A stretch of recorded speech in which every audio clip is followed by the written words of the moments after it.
Evening all. This is a video about the causes of the Wars of the Roses. Now, if you ask someone who just knows a smattering about the Wars of the Roses what caused it, they'll probably tell you it was caused because Richard, Duke of York, believed that he had a better claim to the throne than the Lancastrian line, of which belonged the king, Henry VI. And that's why the Wars of the Roses began in the 1450s. But I would argue that that is much too simplistic, and the long-term dynastic conflict between the two branches of the royal family, the House of Lancaster and the House of York, see that as the cause of the Wars of the Roses is an oversimplification of what was something that was very complex and had a whole range of long and short-term causes. Now, it's certainly the case that the dynastic cause, that the rival branches of the royal family, is certainly a contributing factor, but I would argue it's not the main cause of the actual war starting. What was the dynastic conflict then between the House of York and the House of Lancaster? Well, it ties in with the fact that over the previous couple of centuries, various monarchs had been usurped and replaced by somebody else.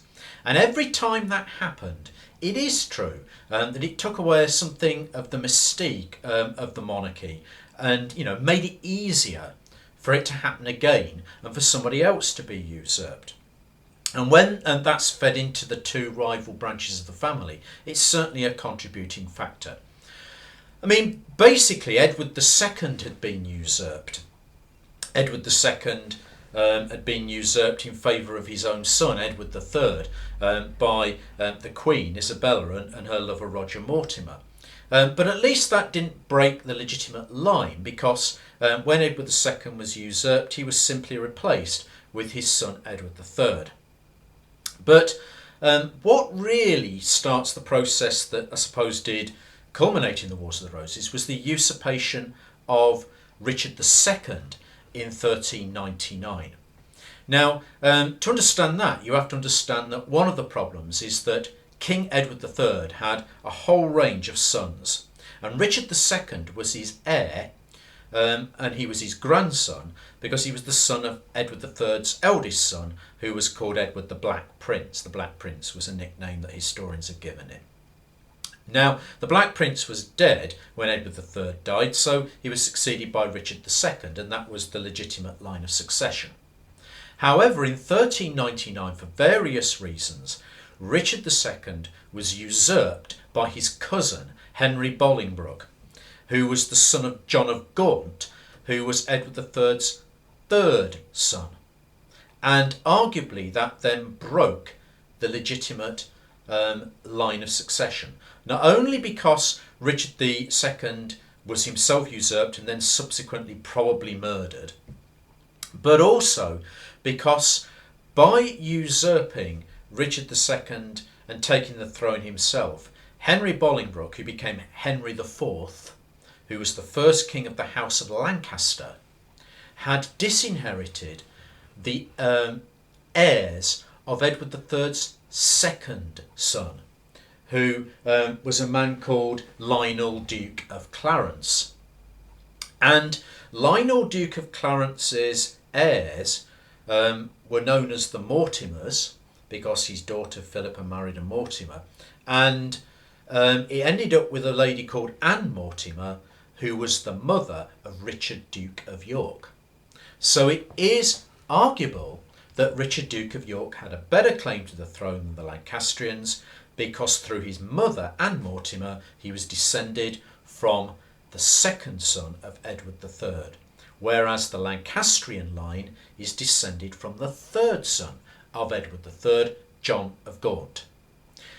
Also, you have to bear in mind that Richard, Duke of York, was also descended in the male line through his father, Richard of Königsberg, from the fourth son of Edward III, who was called Edmund, Duke of York. So he's descended from both parents from Edward III, but it's his mother that gives him the claim to the throne, rather than the Duke of York. It's his mother, Anne Mortimer, descended from Lionel, Duke of Clarence. So arguably the House of York could be alternatively called the Clarence line, because it's through Lionel, Duke of Clarence, that their claim to the throne comes, not from Edmund, Duke of York. But anyway, it is arguable that Richard, Duke of York, had a better claim to the throne. How did the Lancastrians get round that problem? Well, they got round it by a clever ruse whereby Henry IV, the first Lancastrian king, based his claim to the throne not on his father John of Gaunt, but on his mother Blanche of Lancaster, who was descended from a man called Edmund Crouchback, who was the younger son of King Henry III, brother of King Edward I. But the claim the Lancastrians made was that Edmund Crouchback was actually the first son of Henry III and not Edward I, but had been disinherited because he had what was probably a scoliosis similar to Richard III, a twisted back, and therefore was shunted out of the succession. Now, the problem with that is not only would it render Edward I and Edward II and Edward III all kind of usurper kings, but also there's no basis of it. The vast majority of historians believe that it was completely fabricated and made up to legitimise the Lancastrian claim. There is no evidence whatsoever that Edward I was not the heir to the throne, rather than his younger brother Edmund Crouchback. So it's a fabrication by the Lancastrians to justify their claim. So yes, absolutely, Richard, Duke of York, arguably has a better claim to the throne through his mother Anne Mortimer than the Lancastrian line. It's as simple as that. However, why don't I think that was the main cause of the Wars of the Roses? Well, because arguably Richard, Duke of York, and his father Richard of Königsberg and that line had this this better claim all along, right from the start of the Lancastrian dynasty in 1399, and yet the Wars of the Roses don't break out till the 1450s. Indeed, the reign of Henry V, the second Lancastrian king, arguably made legitimate the Lancastrian line, because he was such a successful king, particularly militarily. This is the king that won the Battle of Agincourt in 1415 and took over huge swathes of northern France as part of the 100 Years' War. And as a result, nobody was seriously challenging the Lancastrians during the reign of Henry V.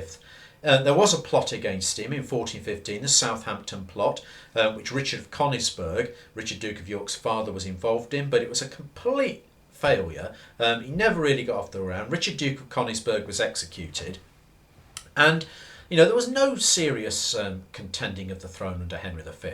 What's more, when Henry V died in 1422 and Henry VI became the king as a baby, only a few months old, again, he went through all of his early life when he was a minor, and various people were ruling for him, particularly his uncles, Henry V's brothers.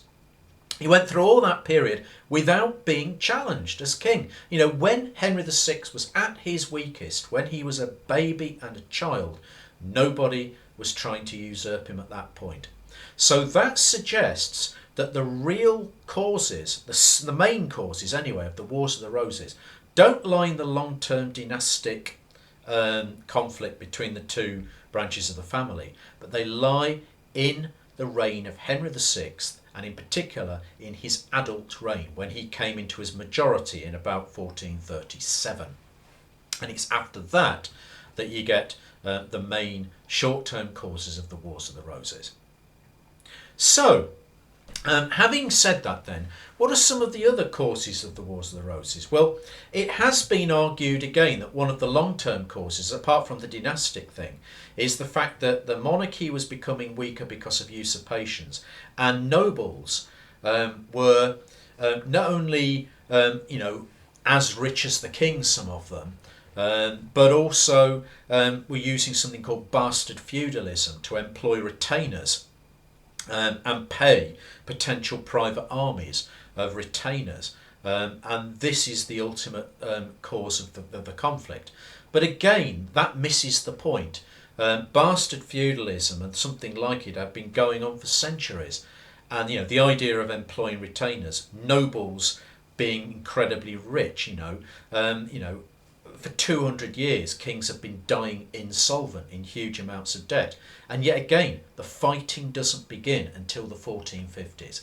So you have to focus on the more short-term causes of the Wars of the Roses. Now, it's certainly the case that one of the major causes was the problems of the 100 Years' War in the reign of Henry VI. The fact that when Henry VI came into his majority in 1437, and he was the only king, the only English king to also have been crowned King of France in Notre Dame Cathedral in 1431, but once he came into his majority, the war in France became a disaster, and bit by bit we lost all of the territories that Henry V had won in northern France, until it ended in 1453 with the only bit that England had left being Calais. And that's when the 100 Years' War effectively came to an end, 1453. So those military losses were a major cause of the thing that followed. And combined with that was the weakness and personality of the king. Henry VI was completely unlike his father, in that he not only took no interest in war, was incredibly passive as an individual, but also he had mental health problems. The condition was probably catatonic schizophrenia, and for various periods in the 1450s, starting in 1453 when he had heard the news that he'd lost completely the 100 Years' War, he started going into catatonic states for periods of time, where literally he had no awareness whatsoever, and on one occasion that lasted for the best part of a year. So you had someone like that as the king, and the problem with Henry VI is that he couldn't then control the rival factions at court.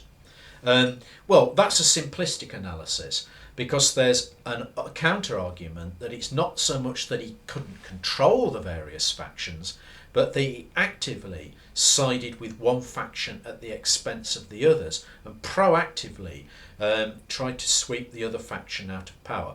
Now, the factions that we're talking about start over how to pursue the war in France, and they're often crudely termed the pro-war faction and the pro-peace faction, but that's too simple. They're both in favour of the war, but it's about how you actually pursue it.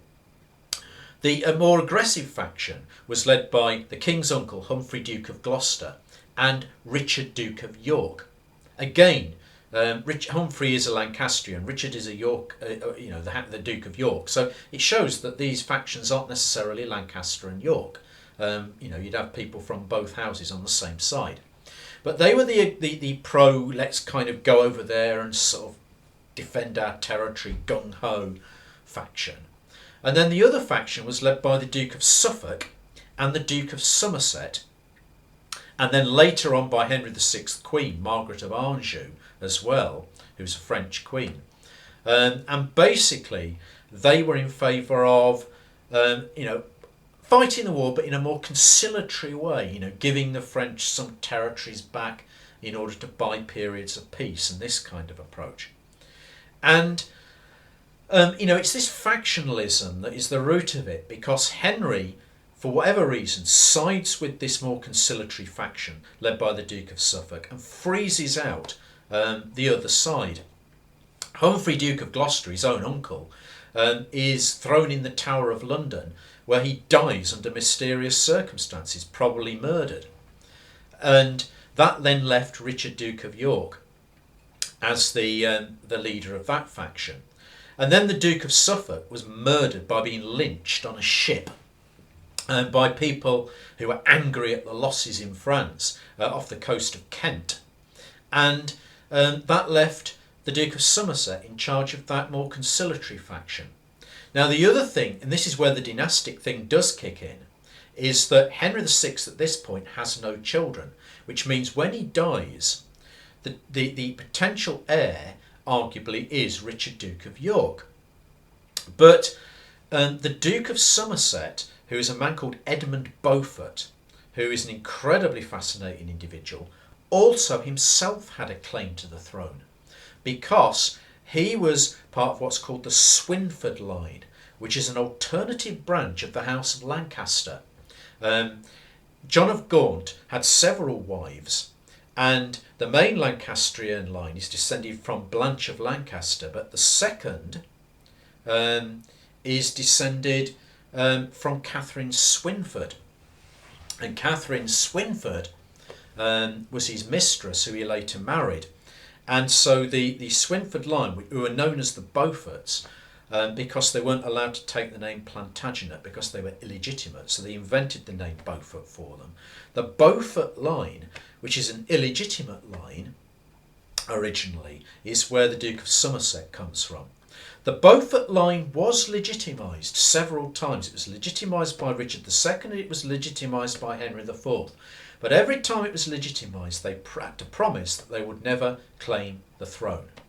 And it's the Beaufort line that Edmund, Duke of Somerset, is the leading figure of by the time we get to the 1450s. It's also the line that spawned the Tudors. Henry VII is part of this Beaufort line through his mother Margaret Beaufort. But Edmund Beaufort is the senior figure of it in the 1450s, the Duke of Somerset. So you do have a dynastic rivalry for the throne between this alternate Lancastrian claimant, the Duke of Somerset, and Richard, Duke of York. So the dynastic thing does kick in by the time we get to the 1450s, but that's not how it started. The actual rowing started over the 100 Years' War. There was a massive rebellion in 1450 against Henry VI in Kent called Cade's Rebellion, and that was defeated. But it showed that the tensions were brewing, even before the war ended in 1453. Then when the war ended in 1453 and Henry went catatonic, Richard, Duke of York, did manage to get the position of regent, and so got a taste of power until Henry recovered at the end of the year, beginning of 1454. By now, the Henry's Queen, Margaret of Anjou, and the Duke of Somerset are rumoured to have been lovers and have been conducting an affair. And when Henry's child is born, who's a boy called Edward of Westminster, the heir to the throne, many people believe that he was the product of the Duke of Somerset rather than Henry VI. Henry VI had a horror of the naked body, was incredibly devout and religious. Could he have spawned a child himself? Debatable. We'll never know the answer probably. But what is the case is that we're now very close to the start of the conflict. The first actual battle of the Wars of the Roses was the First Battle of St Albans in 1455, and it's more of a skirmish than a battle. And it started because the Duke of York had raised an army, Margaret of Anjou and the King had raised an army, and they were due to meet. And fighting broke out in St Albans in a very unplanned way. Once the first skirmish had occurred, then another kind of ultimate cause of why it carried on and intensified kicked in, and that's it became a blood feud.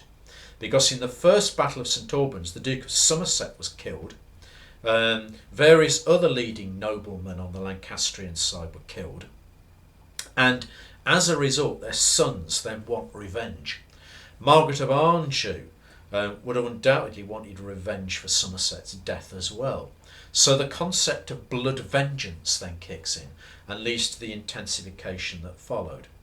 So ultimately, what has caused this to start is a combination of the tensions caused by us losing the 100 Years' War and all of Henry V's territory in northern France, combined with the ultimate causes, which are an undermighty king, a king that either can't control rival factions and balance them, or willfully sides with a faction that is deeply unpopular.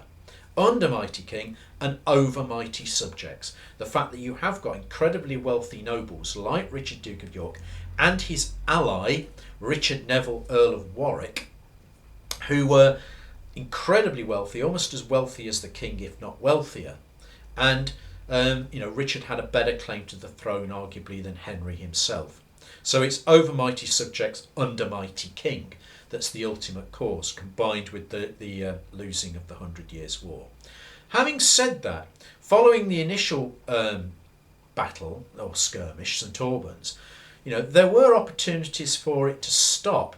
There was the bizarre Love Day in 1458, the idea of the Archbishop of Canterbury, where they all walk into St Paul's Cathedral hand in hand and so on. And then there was the Act of Accord in 1460, whereby Richard, Duke of York, was officially made Henry's successor. There were various points where it could have ended in the early years, but one of the reasons it didn't was, but by that point it had become a blood feud because of revenge, but also it didn't end because of the personality of Margaret of Anjou, Henry's queen, who was, I think, determined to break and destroy the Duke of York, especially after Edmund Beaufort, Duke of Somerset's death. Anyway, thanks for listening.